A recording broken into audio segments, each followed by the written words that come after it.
Right. ఒక breaking చూస్తున్నాం. ప్రధానంగా మరికొన్ని రోజుల్లో ఎన్నికల నగారా స్థానిక సంస్థల ఎన్నికలకు మోగబోతున్నట్లు క్లియర్ కట్గా చెప్తుంది. ఇప్పటికే సీతక్క, పొంగులేటి శ్రీనివాసరెడ్డి ఎప్పటికప్పుడు సంకేతాలు ఇస్తున్నారు. మరొక 15 రోజుల్లో దీనికి సంబంధించినటువంటి నోటిఫికేషన్ రాబోతుందన్నటువంటి సమాచారం అందుతోంది.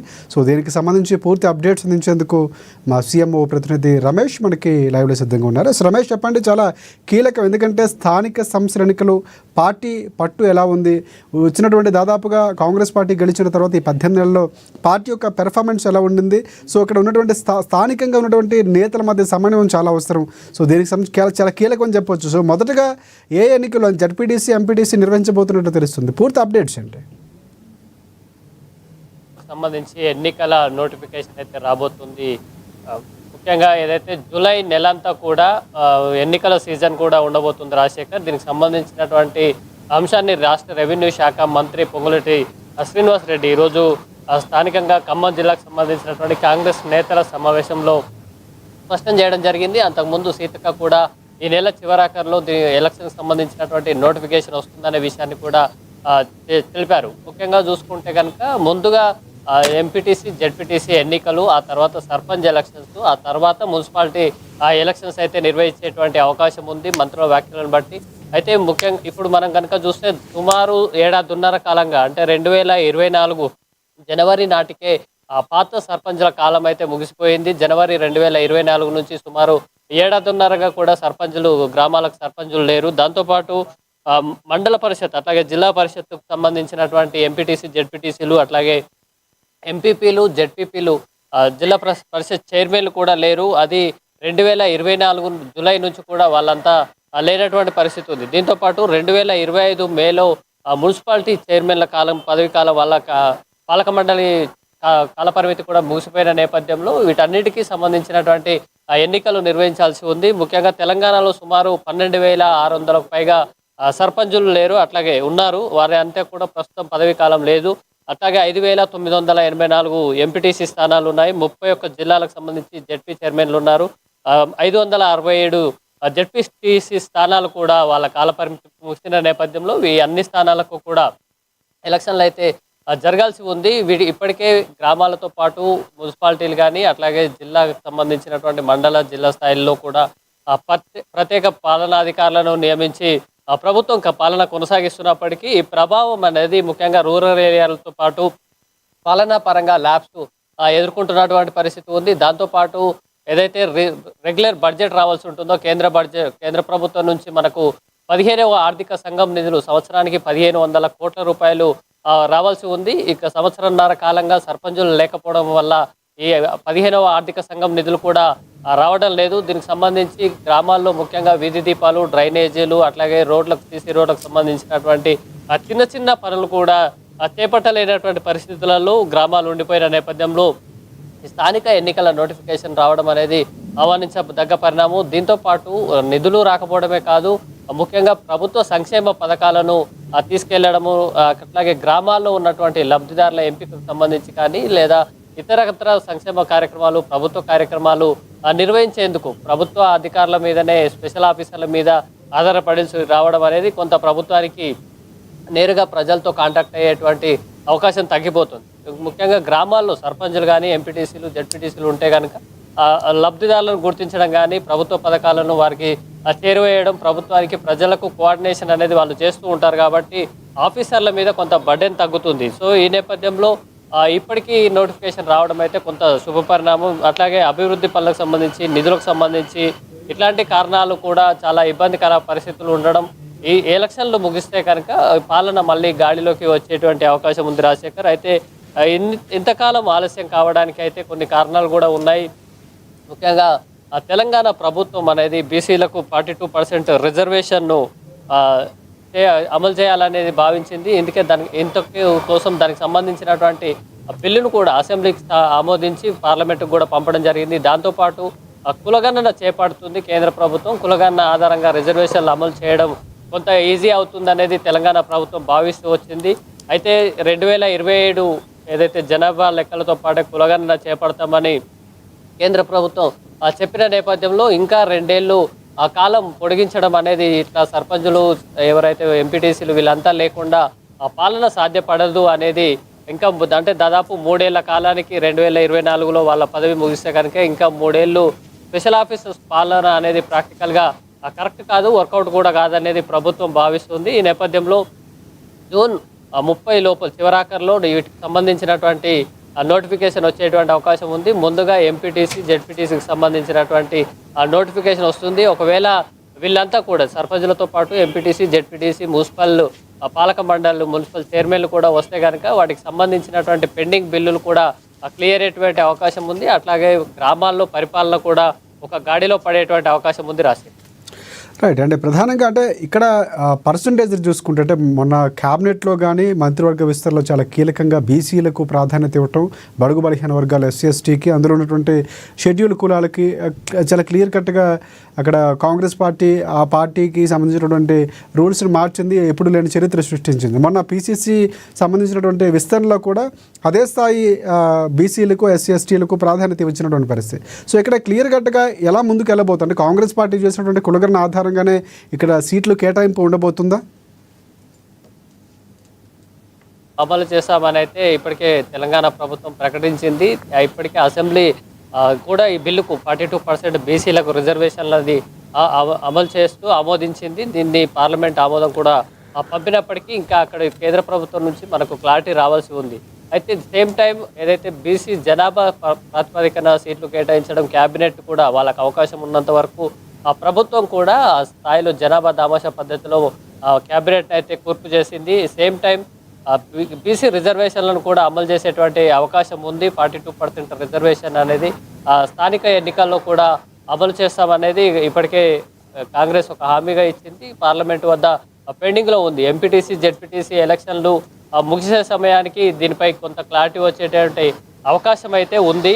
దాని మేరకు రిజర్వేషన్లు ఇచ్చేటువంటి అవకాశం కూడా ఉంది. దీన్ని ఒక నెక్స్ట్ జరిగేటువంటి క్యాబినెట్ మీటింగ్లో కూడా క్యాబినెట్ సీఎంతో పాటు క్యాబినెట్ మినిస్టర్లు కూడా చర్చించనున్నారు. ఎందుకంటే ఒక క్లారిటీ అయితే రావాల్సి ఉంది. ఒకవేళ రిజర్వేషన్లు అమలు చేయకపోవడం కానీ, రిజర్వేషన్లు అమలు చేస్తే ఎట్లా ఉంటాయి, ఎవరైనా దీని మీద లీగల్ జ్యుడిషియల్ పరంగా సవాల్ చేసేటువంటి అవకాశాలు కూడా ఉంటాయి. కాబట్టి అది ఈ అంశాన్ని కూడా పరిగణలోకి తీసుకోవాల్సి ఉంటుంది. ఎన్నికలకు సంబంధించి ముఖ్యంగా సర్పంచ్ ఎలక్షన్స్లో ఈ 42% రిజర్వేషన్ బీసీ రిజర్వేషన్ల కోసం ఆశావాహులు అయితే ఎదురు చూస్తున్నటువంటి పరిస్థితి ఉంది. దాంతోపాటు ముఖ్యంగా అంటే ఒకటి ఇక్కడ కూడా అంటే చాలా కీలకంగా కాంగ్రెస్ పార్టీ అనగానే పాత కొత్త నేతల సమన్వయంతో కొంత సమన్వయ లోపం రావటం, ఎక్కడికక్కడ సొంత వేరు కుంపట్లు ఇట్లాంటివన్నీ బయటకు వస్తూ ఉంటాయి. సో దాని సమన్వయం సంబంధించి ఇక్కడ మంత్రులు కీలక బాధ్యతలు అప్పగించబోతున్నట్లు, సో అలాంటి ప్రక్రియ కూడా జరుగుతున్నట్లు పొంగులేటి కానీ లేకపోతే సీతక్క మాట్లాడినటువంటి మాటలు మనకు అర్థమవుతున్న పరిస్థితి. కాంగ్రెస్ పార్టీ ఆ దిశగా వెళ్తుందా?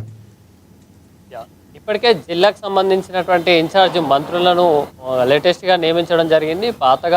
పాత స్థానంలో కొంతమందికి సొంత జిల్లాలు ఇన్ఛార్జీలుగా ఉన్న మంత్రులకు సంబంధించి కూడా స్థానాలు బదిలీ అయ్యాయి. సో ఉమ్మడి జిల్లాల వారీగా 10 జిల్లాలకు 10 మంది మంత్రులను ఇన్ఛార్జీలుగా ఇప్పటికే నియమించారు రాజశేఖర్. అట్లాగే సేమ్ టైం ఇందిరమ్మ ఇల్లులు, అట్లాగే రేషన్ కార్డులు, అట్లాగే రాజీవ్ వికాస పథకాలకు సంబంధించినటువంటి లబ్ధిదారుల ఎంపికలో కాస్త ఇబ్బందులు ఎదుర్కొంటున్నట్టుగా కూడా మనకు రూరల్ ఏరియాల్లో ఇబ్బంది అనేది కనిపిస్తుంది. సేమ్ టైం వీటిని పథకాలను గ్రామ స్థాయిలో ప్రజలకు వివరించడం, వాటిని ప్రజల్లోకి తీసుకెళ్లడంలో ఆ సర్పంచులు కీలక పాత్ర, అక్కడ పనిచేసేటువంటి వార్డు మెంబర్లది కీలక పాత్ర ఉంటుంది. అట్లాగే ఎంపీటీసీలు కూడా గ్రౌండ్ లెవెల్లో వర్క్ చేస్తారు. కాబట్టి ఈ వ్యవస్థ అనేది లేకపోవడం ఒక ప్రధాన డ్రాబ్యాక్గా ఉంది. కేవలం స్పెషల్ ఆఫీసర్లు అనేవాళ్ళు వాళ్ళ రెగ్యులర్ డ్యూటీలతో పాటు వీటిని ఫాలోఅప్ చేస్తారు. కానీ ప్రభుత్వ పరంగా ఇనిషియేట్ తీసుకొని వాటిని ఆ గ్రామాలు రూరల్ ఏరియాలోకి తీసుకెళ్లడం, గ్రౌండ్ లెవెల్కి వాళ్ళని ఎక్స్ప్లెయిన్ చేయడం అనేది కొంత ఇబ్బందికర పరిస్థితి. కాబట్టి వీళ్ళు లేకపోవడం కూడా ఒక సమస్య. అయితే ఇప్పుడు కాంగ్రెస్ పార్టీలో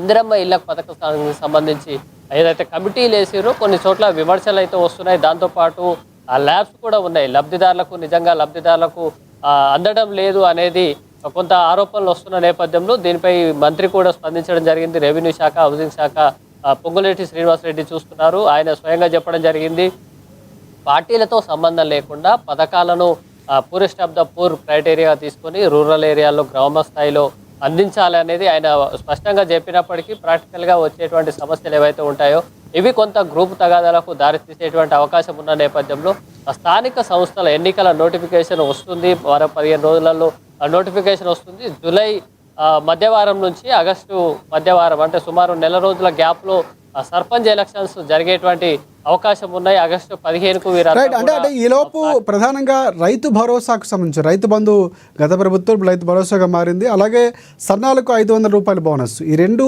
అమలయ్యే అవకాశం ఉన్నట్లు వార్తలు వస్తున్నాయి. దీనికి సంబంధించి ఏమైనా అప్డేట్స్ ఉన్నాయి మనకి?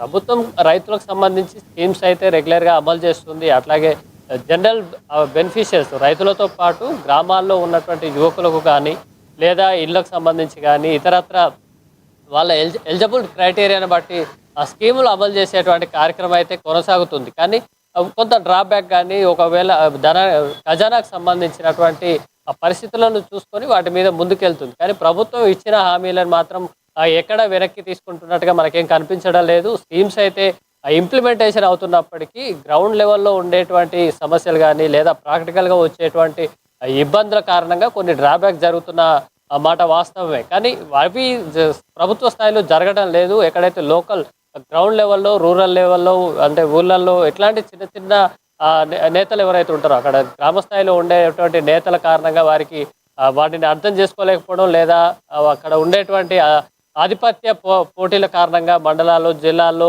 గ్రామాల్లో ఇట్లాంటి ఘటనలు జరుగుతున్న వాస్తవమే. దాన్ని దృష్టిలో పెట్టుకునే మంత్రులు కూడా చెప్పడం జరుగుతుంది. ప్రభుత్వం ఎక్కడ కూడా ఏదైతే వివక్షత కానీ రాజకీయపరమైనటువంటి ఉద్దేశాలతో పథకాలను అమలు చేయడం లేదు. ఏదైతే రైతులకు సంబంధించి మీరు చెప్పినట్టుగా బోనస్ పంట బోనస్ కూడా ఇస్తామని చెప్పింది. అట్లాగే ఏదైతే ఇటీవల కురిసినటువంటి వర్షాలకు సంబంధించి కూడా ఎక్కడ కూడా ధాన్యం కొనుగోళ్లను ఆపేటువంటి పరిస్థితి లేదు. వాటిని కూడా కొనుగోలు చేయడం జరిగింది.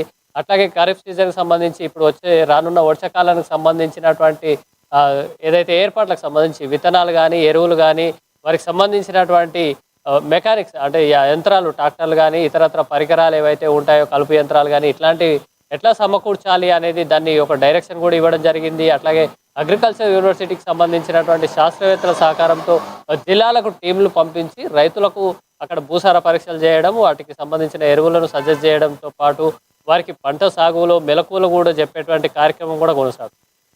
సో ఎక్కడ కూడా ప్రభుత్వం అన్ని సెక్టార్లలో సమర్థవంతంగా పనిచేస్తుంది. కాకపోతే ఏదైతే ముందుగా చెప్పుకున్నట్టు గ్రౌండ్ లెవెల్లో ఉండేటువంటి కొంతమంది నేతల కారణంగా అంటే మీరు అన్నట్లు ముందు నుంచి కూడా పదే అంటే సీఎం దగ్గర నుంచి మంత్రుల దగ్గర నుంచి ఎక్కడా కూడా ప్రభుత్వానికి సంబంధించినటువంటి మంచిని చెప్పుకోవడంలో కొంత కాంగ్రెస్ ఫెయిల్ అవుతుంది. అది మీరు అన్నట్టు గ్రౌండ్ లెవెల్లోకి వెళ్ళటానికి కొంత పూర్తి స్థాయిలో వెళ్ళట్లేదు, తీసుకెళ్లాల్సిన అవసరం పదే ఉందని చాలా సందర్భాల్లో చెప్పినటువంటి సందర్భం. కానీ ఇప్పుడు అది చాలా కీలకంగా కాబోతుంది, ప్రభావం చూపించబోతుంది. దానికంటే ప్రధానంగా అంటే ఎన్నికల నిర్వహణకు సంబంధించి సంఘం సో ఆ ఏర్పాట్లు ఎన్నికలకు సంబంధించినటువంటి ఓటర్ల జాబితాలో సవరణలు చేయడం కానీ లేకపోతే కొత్త పాత చేర్పులు మార్పులు ఇవన్నీ కూడా చాలా కీలకంగా కాబోతున్నాయి. సో అధికారులకి కొన్ని ఆదేశాలు కూడా ప్రభుత్వం ముందుగానే ఇచ్చినట్లు మనకు తెలుస్తుంది. ఎందుకంటే సమయం చాలా తక్కువ ఉంది. ఎందుకంటే వెంటనే ఎంపీటీసీ జడ్పీటీసీ తర్వాత మున్సిపల్ సర్పంచ్ ఎన్నికలు జరగడం ఆ వ్యవధికి అంటే అధికారుల సేకరణ లేకపోతే ఉపాధి అక్కడ ఉన్నటువంటి ఉద్యోగుల్ని పోలింగ్ సెంటర్లు లేకపోతే సమస్యాత్మక ప్రాంతాలు గుర్తించడం చాలా కీలకంగా కాబోతుంది. సో అధికారులకు సంబంధించి ఇప్పటికే వారిలో ఒక కదలిక వచ్చింది. వారు కూడా ఆ దిశగా ప్రయత్నాలు చేస్తున్నట్టు వార్తలు వస్తున్నాయి. దానికి సంబంధించి అప్డేట్స్ ఏమైనా ఉన్నాయా? ఎన్నికల సంఘం అనేది రెడీగానే ఉంది ఎలక్షన్స్ నిర్వహించేందుకు. దాదాపు సంవత్సరంన్నర నుంచి కూడా ఈ ఎలక్షన్లు అయితే నిర్వహించడం లేదు. దానికి వేరియస్ కారణాలు ఉన్నాయి. కొత్తగా బీఆర్ఎస్ ప్రభుత్వం 10 ఏళ్ళు పాలన చేసింది. ఆ తర్వాత కాంగ్రెస్ అధికారంలోకి వచ్చింది. పాలన అధికారాన్ని ప్రభుత్వ యంత్రాంగాన్ని అర్థం చేసుకోవడం కానీ దాన్ని సమర్థవంతంగా నిర్వహించడం కొంత టైం పడుతుంది. దాంతోపాటు మారిన సమీకరణ నేపథ్యంలో కూడా అధికారంలో ఉన్న పార్టీకి కొంత క్లారిటీ రావాల్సినటువంటి అవసరం కూడా ఉంటుంది. ఇట్లాగే ఏదైతే మనం టెక్నికల్ అంశాలు చూసుకుంటే రిజర్వేషన్లు కానీ కులగణన కానీ ఇట్లాంటి అంశాలు కొన్ని కారణంగా కూడా ఎన్నికలు అనేది కాస్త ఆలస్యం జరిగింది. సేమ్ టైం కాబట్టి ఇవన్నీ కూడా ఎన్నికల సంఘం దృష్టిలో ఉన్నవి. దాంతోపాటు ఎన్నికలకు మీరు చెప్పినట్టుగా ఎన్నికల ఎలక్టోరల్ రోల్స్ ఏవైతే ఉంటాయో ఆ ఎన్నికల జాబితాకు సంబంధించి ఆ పేర్ల మార్పులు అడ్రస్ మార్పులు అట్లాగే కొత్త ఓటర్ల చేర్పులు కూడా రెగ్యులర్గా జరుగుతుంది. అది ఇప్పుడు ప్రత్యేకంగా కొత్తగా ఎలక్షన్ నోటిఫికేషన్ సమయంలోనే ఏమి చేపట్టేటువంటి అవకాశాలు ఏం లేవు. అది ఒక రెగ్యులర్ ప్రొసీజర్లో నడుస్తుంది ఇప్పటికే. కాబట్టి ఎలక్షన్ జాబితాకు సంబంధించి ఓటర్ల జాబితాకు సంబంధించి కొంత సమయం అయితే ఏదైతే రెగ్యులర్ ప్రొసీజర్ ప్రకారం టైం ఇచ్చినప్పటికీ పెద్ద భారీ మార్పులు అయితే జరగకపోవచ్చు.